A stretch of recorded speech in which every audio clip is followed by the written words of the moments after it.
कल मेला मवेशियाँ की तमाम तकरीरों के ख़त्म होने के बाद मुझे यह बात समझ में आई कि इसमें एक बहुत बड़ी विजडम शामिल थी, जिसके अंदर ये जो तकरीरें वहाँ हुई, जो हरकतें वहाँ हुई, जो बातें वहाँ हुई, वो इंसानों की तो थी नहीं, वो सिर्फ जानवर ही कर सकते हैं। और वो मेला मवेशियाँ जो है उसने अपनी तमाम रिवायात को बरकरार रखा। कल इस पार्टी के जो बलवाई हैं उन्होंने इस्लामाबाद में रह के सच करके दिखाया है कि जो खदशात इनके बारे में कल भी थे वो आज भी हैं, और ये जब जब निकलते हैं ये सिर्फ फसाद कर सकते हैं, ये जब जब निकलते हैं ये जलाओ घिराव कर सकते हैं।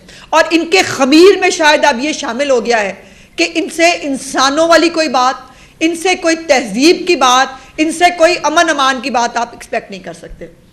कल इस्लामाबाद पुलिस के सीनियर अफसर समेत जो है बहुत सारे एहलकार जो हैं उनको पथराव उनके ऊपर किया गया, उनको ज़ख्मी किया गया।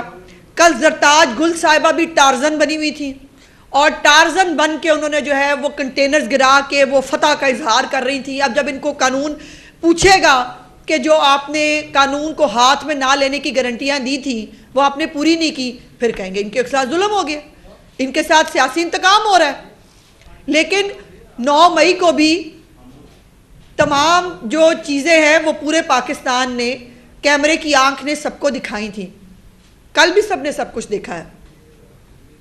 और कल मैंने कहा था कि पाकिस्तान मुखालिफ तकरीरें होंगी। मैंने आपको बताया था कि ये जो फितना गैंग है उसके कारिंदे पाकिस्तान में हालात ख़राब करने की कोशिश करेंगे, वो हुआ। और कल अचकज़ई साहब जो इनके सरबराह बनाए गए हैं अल्लाह जाने कौन से मामलात के लिए, क्योंकि बैठना तो उन्होंने फ़ौज के साथ है सिर्फ, उन्होंने भी कल कह दिया, उन्होंने इनको कल बदतमीज़ और गैर मुनज़्ज़म जमात कह दिया। गैर मुनज़्ज़म जमात जो है वो फिर झुंड ही होता है और वो जो है वो गैंग ही हो सकता है, जमातें तो मुनज़्ज़म होती हैं। और उन्होंने कहा कि जिस स्टेज पर चढ़ने से पहले जब जेब कतर जो है वो जेब कतरे अपना काम दिखा दें और जो है वो उस तरह के लोग इनकलाब नहीं लाते। तो वो सोशल मीडिया पे बहुत कुछ चलता है, कौन से लोग इनकलाब नहीं लाते, मैं उसकी डिटेल में नहीं जाना चाहती। कल अमीन गंडापुर ने फिर से लाइन क्रॉस की। कल अमीन गंडापुर ने फिर से अपनी ख़ानदानी तरबियत दिखाई, ये कहते हुए मुझे तकलीफ़ हो रही है, क्योंकि ये पहली दफ़ा नहीं हुआ। इस आदमी का बदतमीज़ी करना, गंदी ज़बान औरतों के बारे में इस्तेमाल करना, धमकियाँ देना, इसका पुराना तरीका वारदात है। लेकिन मैंने हमेशा आज से पहले तक ये कहा कि मुझे इनके घर की औरतों से हमदर्दी है। ये इसके लीडर की तरबियत हो सकती है, इसके घर की औरतों की तरबियत इसकी वालदा की नहीं हो सकती। लेकिन बार बार पॉइंट आउट करने की बजाय जब इसमें इजाफा हो रहा है तो मैं ये कहने पे मजबूर हूँ कि शायद इनके घर की औरतें मजबूर हैं, या वो इसकी तरबियत ही ऐसी नहीं कर सकी कि इस आदमी को तमीज़ सिखाई जा सके। वो ठीक है, इनके लीडर समेत इनके लीडर का अपने घर की औरतों को जो है वो उनके साथ शायद यही रवैया होता होगा, वो ये अपने घरों तक महदूद रखें तो बेहतर होगा। लेकिन ये इमरान खान के साथ अब ये इनकी ख़ानदानी तरबियत भी मुझे लग रही है, क्योंकि इनकी वालदा साहिबा को जब पहली दफ़ा इसने लाइन क्रॉस की थी, इसकी वालदा साहिबा को इसको मना करना चाहिए था। इसकी बीवी को ये कहना चाहिए था कि हम शर्मिंदा होते हैं तुम्हारी ज़बान से। इसकी बहनों को ये कहना चाहिए था कि तुम्हारी वजह से हमारे सर झुक जाते हैं जो ज़बान तुम इस्तेमाल करते हो औरतों के बारे में। लेकिन अब मैं ये कहने पे फिर मजबूर हूँ कि इसकी ख़ानदानी तरबियत ही शायद ऐसे हुई हुई है। दूसरा, कल गंडापुर ने पंजाब के ऊपर लश्कर कशी करने का इंदिया दिया है। मैं गंडापुर साहब को याद कराना चाहती हूँ, साहब मैंने वैसे क्यों कह दिया, मैं उसे याद कराना चाहती हूँ चूँकि प्रॉब्लम यह है कि हम चाहते थे तहजीब, अखलाकियात वो, लेकिन प्रॉब्लम यह है कि इनको वो ज़बान समझ नहीं आती। इनको जो ज़बान समझ आती है इनसे अब उसी ज़बान में बात की जाएगी और ये वही डिज़र्व करते हैं। हमने वो दिन देखा हुआ है जब अपना गंडापुरी शहद जो है लेके ये इस्लामाबाद की सड़कों पर ना एक एसएचओ को देख के भाग रहा था। इसको पंजाब पे लश्कर कशी करने का जो शौक आया है, करके देखे। और मैं किसी लिसानियत में नहीं जाना चाहती, मैं कोई सूबों को जो है वो पंजाब पख्तून की कोई लड़ाई, ये यहाँ पर बुनियादी हकूक़ जो इनके हैं, उसके बाद हम पंजाबियों के बुनियादी हकूक़ हैं। मैं यहाँ पंजाबी पख्तून की बात नहीं करना चाहती, लेकिन कुछ सवालात हैं जो मुझे उठाने पड़ेंगे, जो मुझे पूछने पड़ेंगे कि आप पाकिस्तान के साथ आखिर करना क्या चाहते हैं। ये ईमानदारी पाकिस्तान को आज तक कितनी महंगी पड़ी और मजीद कितनी महंगी पड़ेगी, इसका अंदाज़ा हो रहा है किसी को? मईशत ऊपर जा रही है, मईशत बेहतर हो रही है, महंगाई सिंगल डिजिट पे आ रही है। वो अपना फितना फसाद लेके बाहर आ गए। और हाँ, 15 दिन में गंडापुर ने अपना लीडर रिहा कराना है।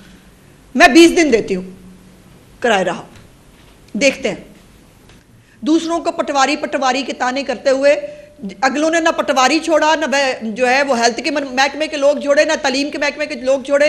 और मैं अभी कुछ देर पहले एक खैबर पख्तूनख्वा के हमारे एक सहाफ़ी हैं, उनका व्लॉग था गालिबन, वो मैं देख रही थी। उसमें बाकायदा उन्होंने कहा सरकारी कॉलेजेस से जो बच्चे हैं उनको किस तरह से वहाँ से उनकी हाजिरियाँ लगा के ले जाया गया, वो देखा। और फिर खैबर पख्तूनख्वा हाउस से जिस तरह से सरकारी पैसों पे जो है वो हायर की गई गाड़ियाँ, वैगने, खैबर पख्तूनख्वा के वज़ीर आला हाउस से निकली, वो सबने वो देखी है, उसकी वीडियो बनी है। इसका हिसाब को लेना पसंद फरमाएगा। और जिन्होंने बड़ा जज्बाती हो के इनको जलसे की इजाज़त दी, बुनियादी हकूक़ हैं, जलसे की इजाज़त दें। आज वो अपने आप से भी और इनसे भी सवाल पूछेंगे कि क्या ये मुल्क इनको जहेज़ में मिला है कि इसको आग लगा दें, जब दिल चाहे इसको आग लगा दें, जब दिल चाहे ये जो है वो पुलिस वालों को मारना शुरू कर दें। इनको रोको तो ये मारते हैं और फिर कहते हैं कि हमें रोका क्यों नहीं। अब 9 मई के ऊपर सारी कैंपेन किया है, हमें रोका ही नहीं किसी ने। हम इतने मासूम मजलूम बाल थे कि हम आग लगाने जा रहे थे, हमें रोकना चाहिए था आपको, हमने रोका नहीं। हालांकि वो अली नासिर रिजवी समेत जितने लोगों को मार पड़ी थी 9 मई को यहाँ पे कैंट के अंदर, जितनी गाड़ियाँ पुलिस वालों की जलाई गई थी, वो रिकॉर्ड का हिस्सा है। लेकिन मजाल है कभी किसी ने इनको पूछा हो?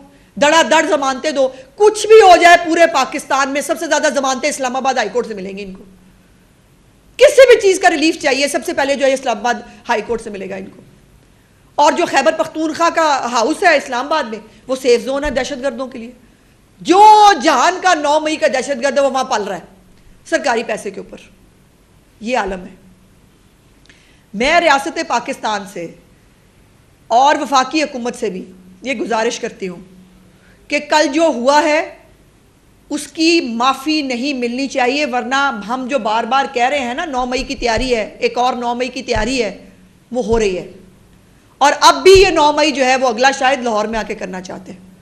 ये पंजाब को फिर से एक बैटलफील्ड बनाना देना चाहते हैं। लेकिन पंजाब की वज़ीर आला, पंजाब के कानून नाफिज करने वाले इदारे और हर आम पंजाबी अपने सूबे की हिफाजत करना जानता है। इस सूबे ने सरहदों की हिफाजत करनी हो, इस सूबे ने दहशतगर्दी के खिलाफ लड़ना हो, इस सूबे ने पाकिस्तान के अंदर, सूबे के अंदर अमन व अमान बरकरार रखना हो, हर तरह की कुर्बानी दी है और हमें कुर्बानी देनी आती है। ये जो कुछ कल हुआ है उसके बाद किसी किस्म की कोई इजाज़त, मज़ीद किसी जलसे जुलूस की कोई गुंजाइश रह नहीं जाती है।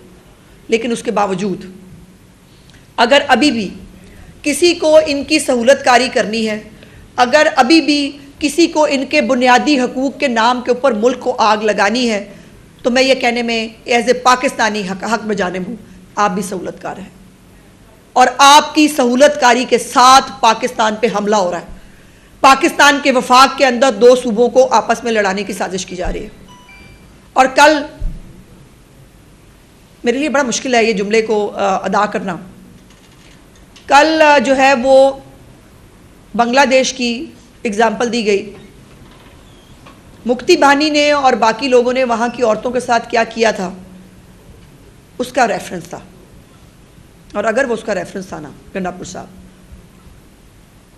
तो मर्द तो बात की बात है, पंजाब की औरतें जो है ना वो अपनी इज़्ज़त की हिफाजत करना बहुत अच्छी तरह जानती हैं।